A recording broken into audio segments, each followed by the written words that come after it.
രോഹിണി നക്ഷത്രക്കാരെ സംബന്ധിച്ച് ഈ വിഷു ഏറ്റവും നല്ല സമയത്തിലാണ് ഈ ഒരു വർഷം നമുക്ക് പോകുന്നത്.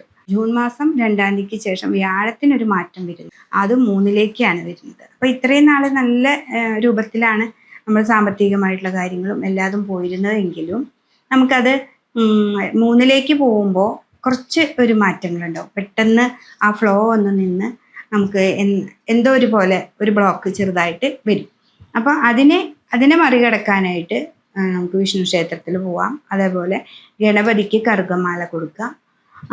ഗണപതിക്ക് ഹോമവും ഉണ്ട്, അതേപോലെ മാലയും നമുക്ക് സമർപ്പിക്കാം. അപ്പോൾ ആ വിഘ്നങ്ങളൊക്കെ ഒന്ന് മാറിക്കഴിഞ്ഞാൽ, അപ്പോൾ ആ വ്യാഴത്തിൻ്റെ ഒരു മാറ്റത്തിൽ കുറച്ച് അങ്ങടും ഇങ്ങടും ആയിട്ട് നമുക്കൊരു മനപ്രയാസങ്ങളോ വേണ്ടാത്ത കുറച്ച് കാര്യങ്ങൾ കേൾക്കുകയോ അങ്ങനെയൊക്കെ ഉണ്ടാവാനായിട്ട് ചെറിയ സാധ്യത. അപ്പോൾ അതുകൊണ്ട് തന്നെ 3-ലെ വ്യാഴം നമ്മളെപ്പോഴും ശ്രദ്ധിക്കണം.